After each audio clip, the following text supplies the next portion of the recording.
Hi, everyone. Brenda Bennett here. It is our weekly live broadcast coming to you on Facebook. And thank you for joining me. If you're new here, I'm Brenda Bennett. Sugarfreemom.com is my website. And every week I share keto, low carb, sugar-free recipes for the whole family. I put out about 2 to 3 a week, and I do this weekly live on different things, on different topics. And tonight's topic is all about, do calories really matter if you're on a keto diet or a low carb diet? So we're going to talk about that in just a few minutes. I always like to invite you to say hello and tell me where you're watching from. Hi, Carmen. Hi, Sherry.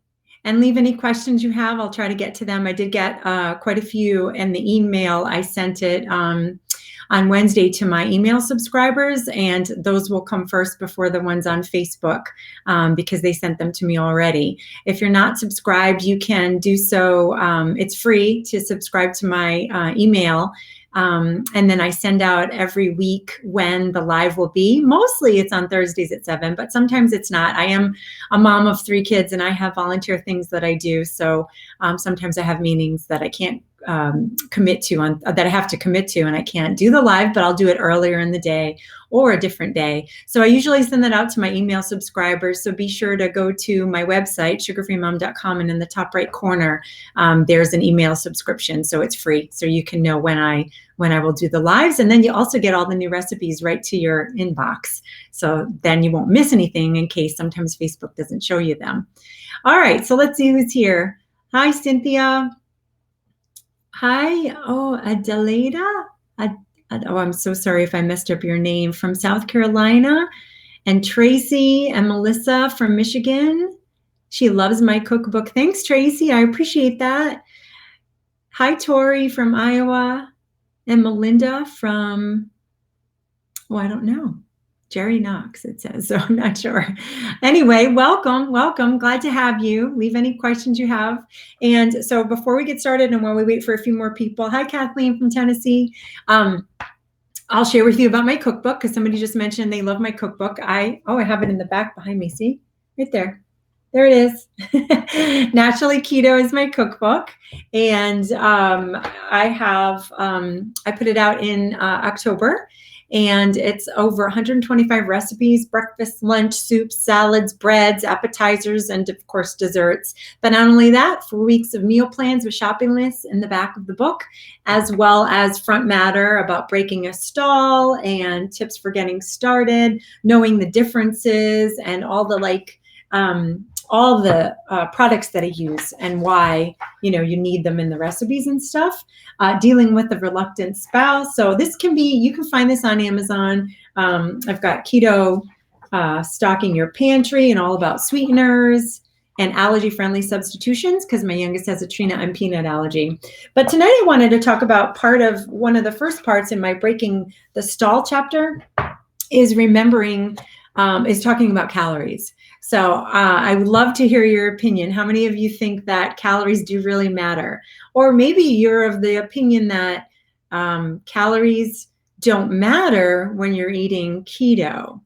I'd love to hear your opinion. Maybe you're just confused and you'd like to hear my opinion, because basically that's what I'm giving. I'm giving you my opinion, and everybody has to determine what works for them. But wait, I forgot to tell you one thing. If you order my cookbook this month, or if you write an Amazon review for me this month and you email me a copy of the receipt or the review, here it is, to naturallyketobook@gmail.com, I will send you my free ebook, which is 28 slow cooker and instant pot winter recipes. They are all keto and low carb. So just send a copy of your receipt to naturallyketobook@gmail.com or your Amazon review, and I'll send you that for free this month. All right, let me take that down. And let me take down the annoying thing on the bottom. Here we go. Okay, now we're ready to start. So I have a whole chapter in this book about breaking a stall. I've been through stalls multiple times in my life, and definitely isn't any fun. So for me, absolutely, calories have mattered my entire life. Keto, not keto, Weight Watchers, whatever you do, whatever diet you're on, you might be like me and you've always had to watch your calories, or just be very, very diligent in pushing away the food, not eating till you're stuffed, not eating till you're full, because if you're someone like me, and I'm over 40, and I also have hypothyroid, but before I was diagnosed with hypothyroid, I struggled all the time. And if I wasn't diligent in counting the calories, I did not see weight loss. And prior to getting diagnosed, I was also on a protein sparing modified fast. That book was from Maria Emmerich. I bought that. That helped me a little bit, but eating very lean meats, I was hungry, but I did see some weight loss. The only time in my life that calories didn't matter was when I finally got on the correct medication for my hypothyroid. And in 1 month, even after a 2-week cruise, I effortlessly, like, did nothing different, didn't watch anything I ate. I lost 8 pounds in a month. So your thyroid is definitely your metabolism is affected so much by your thyroid. So if you have been on a ketogenic, but there are other factors, and some of you may not even have any issues with your thyroid like I did, but calories still matter, because, what you eat is important. Of course, we hope you're eating a whole food diet, right? But if you are not, if you are just, you can overeat on healthy food and gain weight. If you are taking in more than you are burning out, you're going to gain weight no matter what the food is. Keto diet, low carb, whatever. Even eating more protein, you're going to gain weight. So really, the most important thing is tracking. I'm sorry to say it. Maybe you don't want to hear it. If you're trying to lose weight, you have to track your food. You have to track your calories. You have to know how much you're going in, because how can you really guess, right? Well, I think, I know I'm doing really well. I'm eating really low carb. I'm counting my carbs. But if you're mindlessly eating while you're making dinner, having a few extra nuts, having this or that, and you're not really tracking, you're not going to lose weight. It has to be a really diligent effort. And that's my opinion. I'm not a doctor. I can't tell you what to do, but in my personal experience, counting calories has to happen. Tracking carbs has to happen. I use on my phone the Keto Diet app. You have to pay for that. It's a one-time fee, but it's constantly updated. It's very accurate. I love it. If you don't want to pay for it was like $8. If you don't want to pay for that, you could do a Carb Manager, Chronometer. I don't like MyFitnessPal, even though it's free. I do not think it's accurate at all. But I found that in order for me to lose weight, especially with my hypothyroid, I had to track not only the carbs, but the calories, because I even got to a point where I was eating 10 total carbs a day in nutritional ketosis, and I was not losing weight. And that was my thyroid issue. So definitely something to consider if everything you feel you have tried is not working, right? Don't keep doing the same thing and expect different results. So let me get to some questions that I had in the email. The first one is from Nancy. I'm not sure if you're watching, Nancy, but she said, I have low thyroid and EB virus, and I have that as well, Epstein-Barr.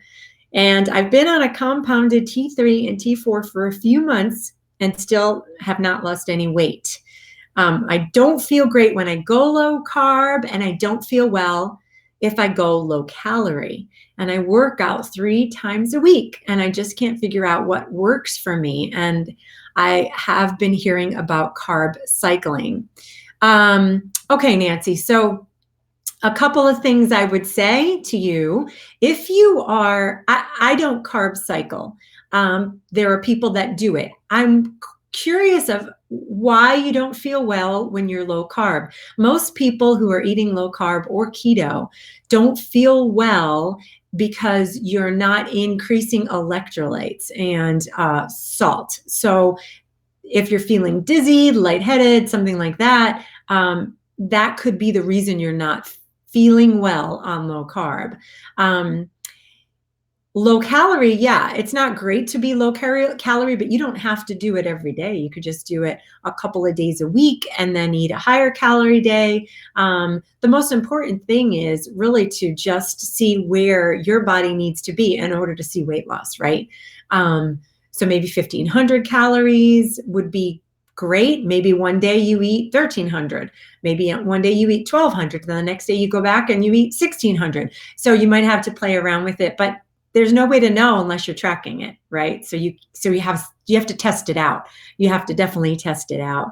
So I wish you the best of luck. I know with low thyroid, it is a challenge to lose any fat until you get your medication checked. So I would also ask the doctor, have your test results checked again and see if you need an increase in your medication. Donna asks, are you going to have this available to watch if you are unable to watch it live?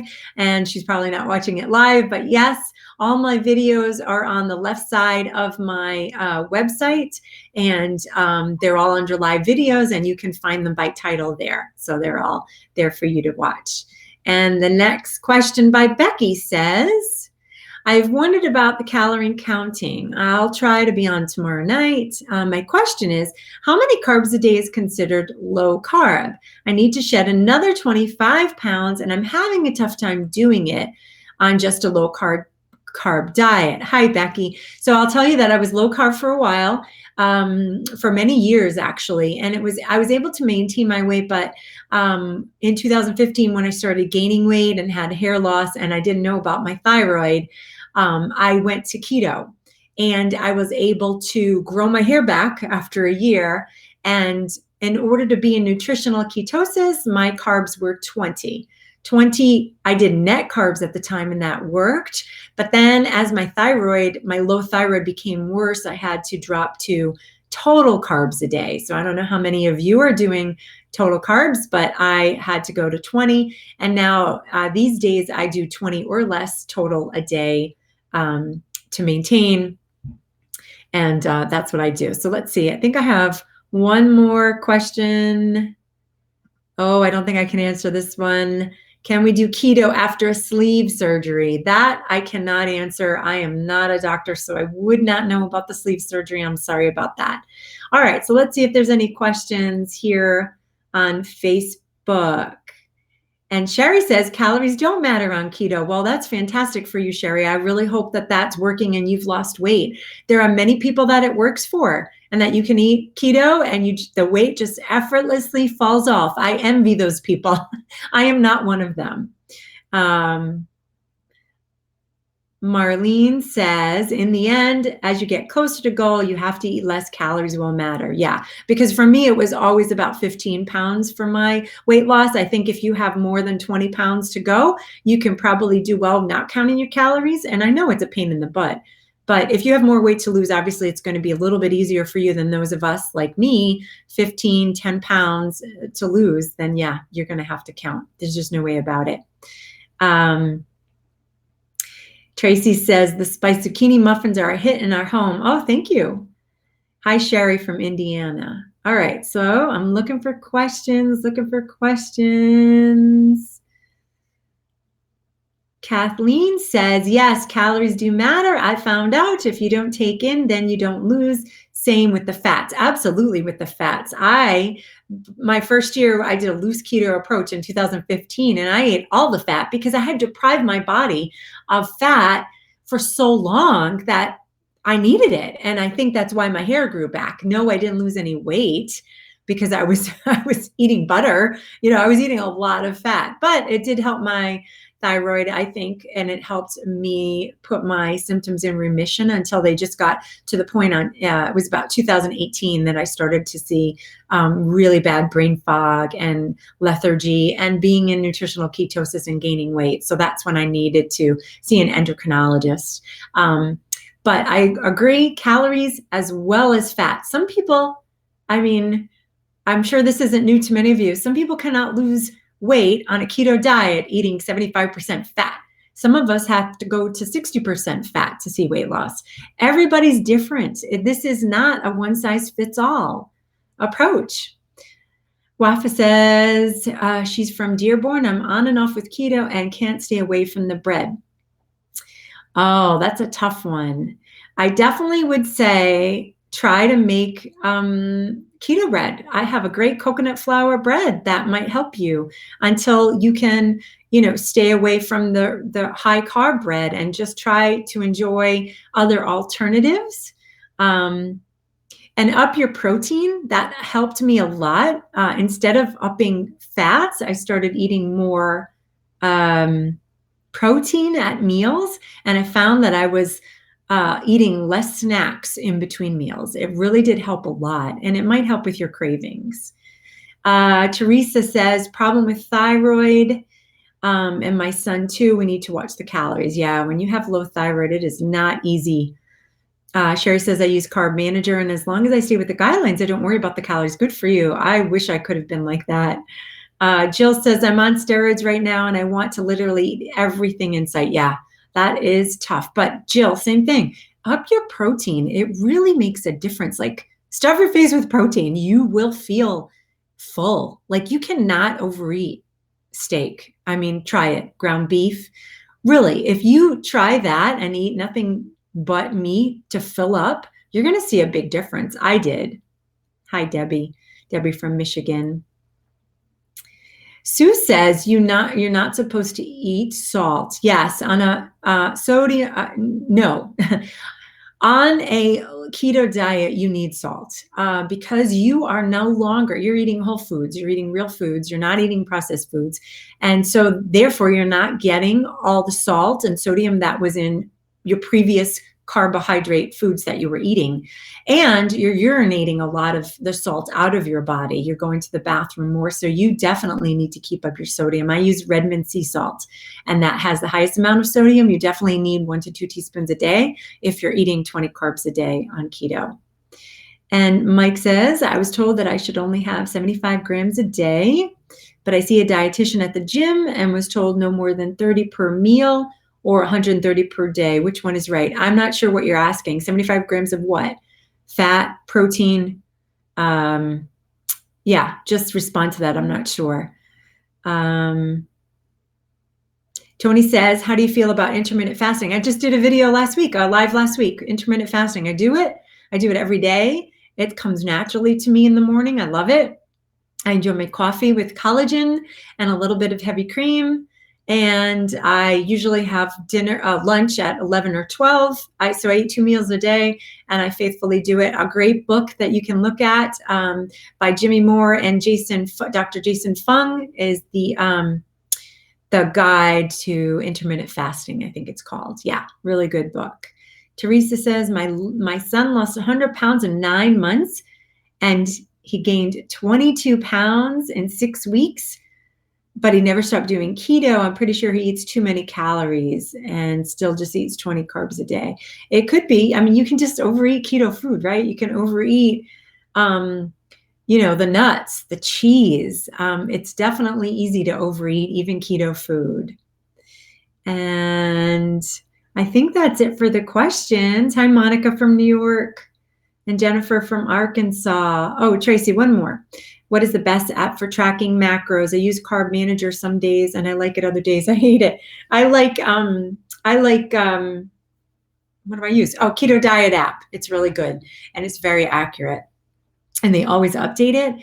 And you can create foods. You can put in my recipes very easily using my nutrition info on my recipes. You just plug it in quickly, like my granola, slow cooker granola, and I have all the, the fat, the carbs, the calories. You just punch it in and it's saved in there for you. So it's really easy to do. And I just really like it because it's accurate. You can also set your totals. So if you want your fat to be, if you want your carbs to be 20 net, you can do that. or you could set it higher. You can set your percentages, and I really like that about the app. So I really hope that this has helped you. Sorry, messy hair. I really hope that this has helped you a little bit. Hopefully it clears up any confusion, because I kind of get that question a lot about calories, and in my opinion, it matters, as does the fat. It matters how much fat you're taking, and not everyone, keto is not a one size fits all. Not all of us are going to lose weight eating 75% fat and not counting our calories. It's just not going to happen. Everybody is not the same, and you have to decide and test out everything on yourself to know what works for you. I know what works for me, and counting calories to lose weight is important. To maintain, no. You don't have to do it forever. Counting my fat was definitely important and needed. I could not eat 70% fat and lose weight. I had to cut it down to 60. So I hope that helps you, and I hope that I will see you next Thursday at our next live. And let me know if you have any other questions. I'll try to respond here on Facebook, and if you have any topics you'd like to discuss next week. All right, take care, everyone.